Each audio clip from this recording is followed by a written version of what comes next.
నమస్తే కిరణ్ టీవీకి స్వాగతం. నేను దిలీప్. ఈరోజు మన స్టూడియోలో మనతో ఉన్నారు కలియుగ సంతాన బ్రహ్మ lion and walker doctor YS Babu గారు.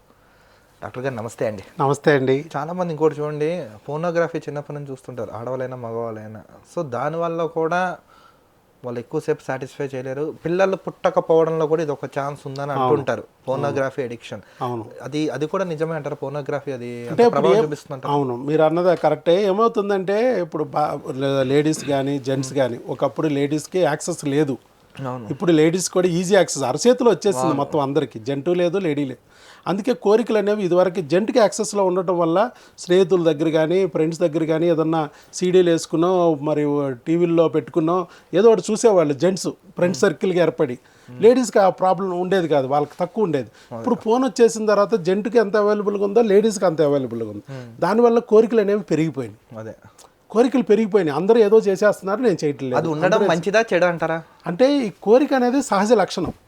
ఒంట్లో హార్మోన్లు ఉన్నప్పుడు కోరిక రావాలి, ఎందుకంటే ప్రకృతి సిద్ధం అది. కానీ కోరికలు గుర్రాలై పరిగెత్తకూడదు, అది మన అదుపు తప్పకూడదు. అదుపు తప్పనంత వరకే బాధ లేదు. కోరికలు గుర్రాలు అవ్వచ్చు, కానీ గుర్రాలు కళ్యాలు దాటి వెళ్ళిపోకూడదు, హద్దులు మీరకూడదు, ఏదైనా హద్దులు దాటకూడదు అంటారు. హద్దులు మీరిందంటే మళ్ళీ మన అనర్థకం. ఆ హద్దులు మీరినప్పుడు ఏదైనా ఓవర్ఫ్లో అయిందనుకోండి, ఏమైపోద్ది, రొచ్చు అయింది. ట్యాంక్ నిండారా పెట్రోల్ ఉన్నా తప్పులేదు, వెహికల్ వెళ్తున్నప్పుడు. ట్యాంకు కూడా దాటిపోయి ఓవర్ఫ్లో అవుతుంటే పిచ్చోడు చుట్టకాల్చుకుంటే చుట్ట ఇసిరేసినా ట్యాంక్ బద్దలైపోద్ది. ఇప్పుడు అదే జీవితం కూడా బద్దలైపోద్ది. కోరికలు నియంత్రణలో ఉన్నంతకాలం బండి సాఫీగా సాగుద్ది. ఆ నియంత్రణ తప్పి అదుపు తప్పి విచ్చలవిడిగా అయిపోతే అది వాళ్ళ జీవితాలనే నాశనం చేసే స్టేజీకి వెళ్ళిపోద్ది. అందుకని కోరికలు ఉండటం అనేది తప్పు కాదు, కానీ కోరికలు నియంత్రణలో లేకుండా పోయే పరిస్థితి తెచ్చుకోకూడదు. అది చాలా జాగ్రత్తగా చూసుకోవాలి. అలాగే ఆడవాళ్ళకు కోరిక ఎక్కువ ఉంటుందా, మగవాళ్ళకి కోరిక ఎక్కువ ఉంటుందా అంటే ఇద్దరికీ సమానంగా ఉంటుంటారు. అది పర్సన్ టు పర్సన్, అమ్మాయి అబ్బాయి అనే జెండర్ నుంచి కాకోకుండా వాళ్ళ యొక్క నేచర్ని బట్టి ఎక్కువ ఉంటుంది, వాళ్ళ యొక్క ఎక్స్పోజర్ని బట్టి ఎక్కువ ఉంటుంది, వాళ్ళ కుటుంబ నేపథ్యాన్ని బట్టి ఉంటుంది. ప్రతి ఒక్కరికి కోరిక ఉంటుంది, దాన్ని నిగ్రహించుకునే శక్తి కొన్ని కుటుంబాల్లో ఎక్కువ ఉంటుంది, కొన్ని కుటుంబాల్లో సప్రెస్ చేయబడి ఉంటాయి.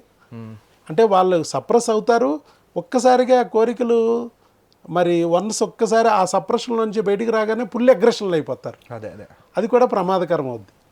ముఖ్యంగా అబ్బాయిల విషయంలో ఎలా ఉందంటే 100% మంది పురుషులు కొంచెం ప్రాబ్లం ఫేస్ చేస్తున్నారు.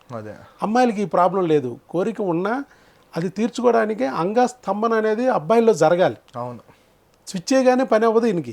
ఒకసారి అందరికి స్విచ్ చేయగానే లైట్లు ఎలగట్లా, అదే ట్యూబ్ లైట్ లాగా, పాత ట్యూబ్ లైట్ లాగా మినుకు మినుకు మినుకు మినుకు అని కొన్ని ఎలగవు అసలు లైట్లు, కొన్ని వెలుగుతాయి, మొత్తానికి లేట్గా అయినా వెలుగుతాయి.